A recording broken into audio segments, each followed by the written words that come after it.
So in my 20s, I had this girlfriend, and I believed the best of her because I was a naive and good-hearted young man who had been raised by a single mother and therefore had not been taught about any of the more challenging or darker aspects of female nature. This is one of the things that's true about single moms as a whole, is because they tend to be low quality. They tend to not be able to help their children avoid low quality women for obvious reasons. So I had this girlfriend, and she had two complaints in general. Number one was I didn't listen to her.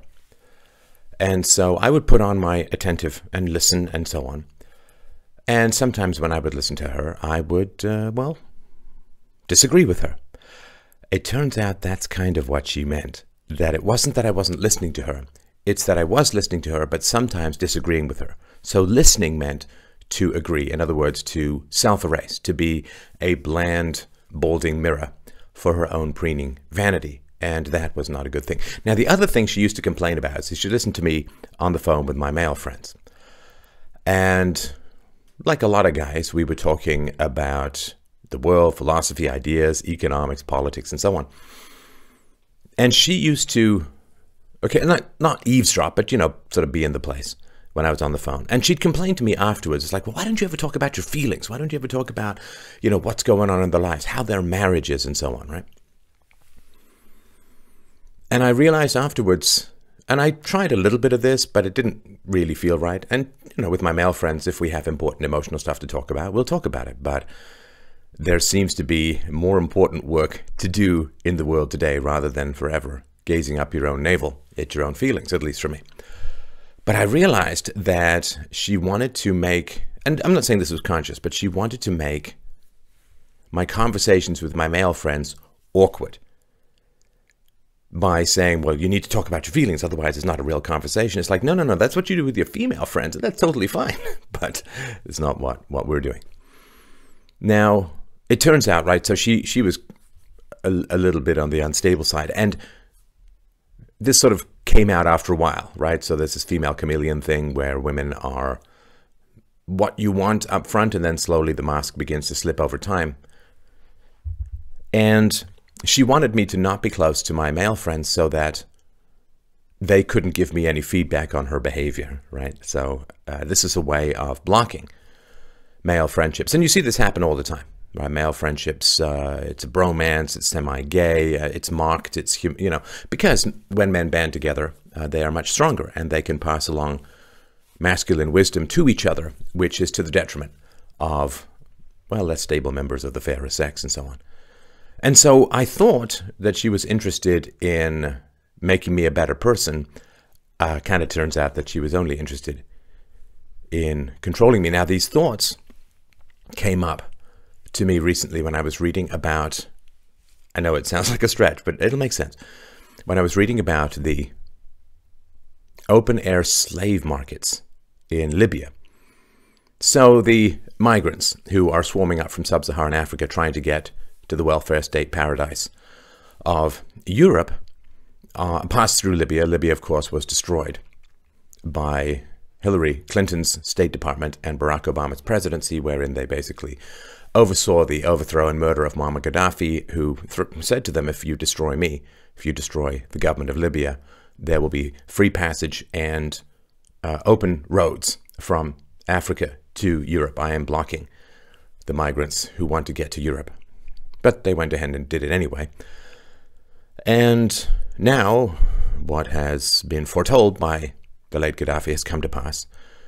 But one of the more horrifying things, and this happened actually earlier this year, one of the more horrifying things that is occurring is these open-air slave markets, wherein the blacks, and the darker the skin, the more racism there is against these blacks, even among their fellow Muslims, but the blacks from sub-Saharan Africa who are trying to get to Europe, and other places, not just sub-Saharan Africa, they are supposed to pay these human smugglers, these human traffickers, but if they can't pay, or if for some other reason, they end up being sold into slavery. And you can, if you have no ethics, you can go to Libya and you can pick up a black slave for about $400 US, give or take, depending on, health and strength and youth and so on. And they're being sold as, good, strong men to work on your farm and so on. And I suppose I still have a certain amount of Scarlet Pimpernel, My Little Pony optimism to scrape from my soul. Because much like when the feminists refused to condemn Bill Clinton for his using of the 22-year-old Monica Lewinsky as his personal cleanup Kleenex after masturbating into her mouth, I guess I was still a little surprised that when a slave trade in blacks is going on in Africa, that's documented, that's filmed, and you can look for it and have a look for the videos, that liberal, leftist, particularly black organizations would be absolutely outraged, would be crying this out to the very heavens. Why? Because, of course, I have been raised, as I'm sure you have been raised, particularly if you're white. I was raised with the argument that slavery, you see, is the very, very worst thing. It's the very, very worst thing in the world. It's so terrible that even 150 years after it ends, you still owe reparations, you still owe jobs, you still owe welfare, you still owe preferential treatment. That's a century and a half. That is how horrendous it is. When 800,000 people in the popular narrative died in the Civil War to free the slaves, mostly whites died, it's not even remotely enough. And slavery, of course, then being the very worst conceivable thing in the world, I guess when I first heard about this, I was waiting for everyone on the left, and of course people on the right too, and all people of good mind, good heart, and good conscience, to rail against the reemergence of this barbaric pre-medieval practice emerging. And I was sitting there waiting and waiting, and I would check every now and then, and nothing. And the UN, of course, is upset, and naturally, because it's the UN, they blame the Europeans. It's kind of becoming boringly inevitable at this point. And that's when you escape an abusive relationship, is when it's so predictable that there's no surprise or shock or ownership, moral ownership of the abuse.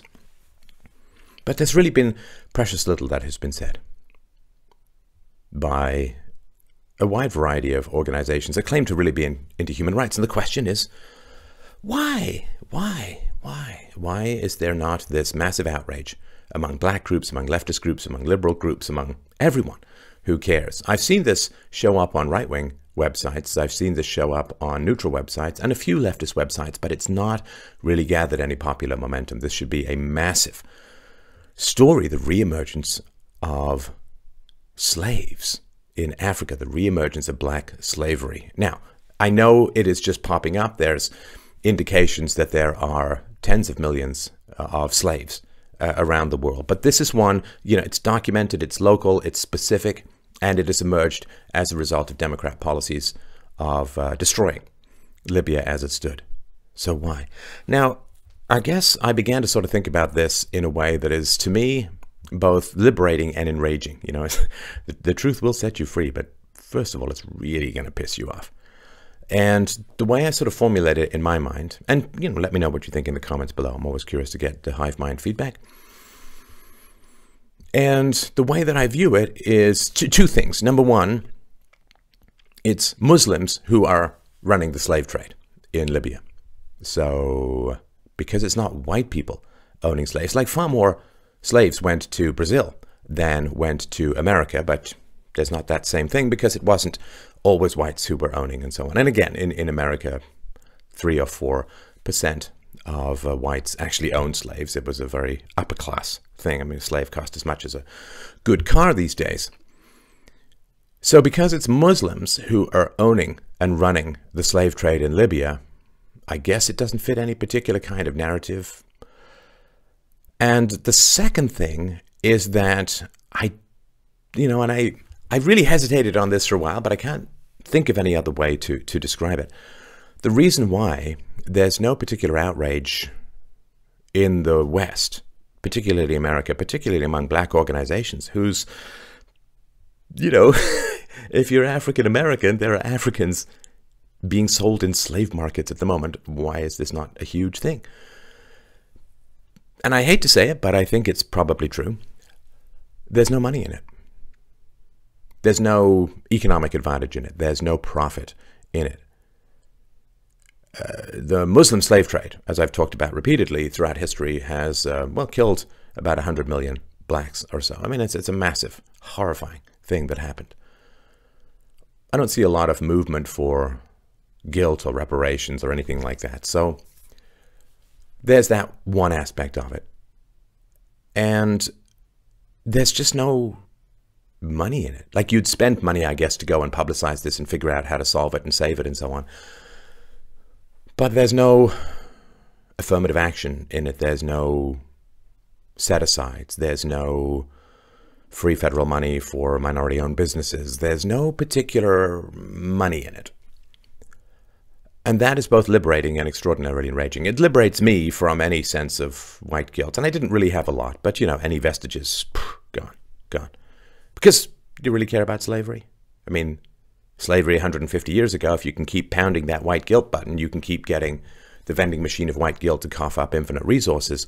But if you really care about slavery, you would care a lot more about real live, happening right now slavery in Libya than you would about slavery that close to 1 million, mostly white lives were spent in the elimination of 150 years ago. You would care about slavery now. I mean, if you were really horrified about the bubonic plague and the Black Death that occurred in early to mid-medieval Europe, then you would really care about a new outbreak, I would assume, of the bubonic plague, of the Black Death. That would be, I guess, number one on your list if you really cared about it. So it's a horrifying thing. So if it's true that the reason why there's not massive popular outrage about the reemergence of slavery in Libya is either or both, because it's Muslims, not whites, who are running the slave trade, and because there's just no money in it. There's no profit in it. There's no big white guilt button that you can keep pounding to get your resources. Now, if that's the case, then slavery has been used as an emotional and moral, legal and political weapon against whites, not because slavery is considered to be immoral, but because it's profitable. In other words, slavery has been used as a financial cudgel to morally beat resources out of guilty whites. And that is horrendous. Slavery, of course, a monstrous great evil.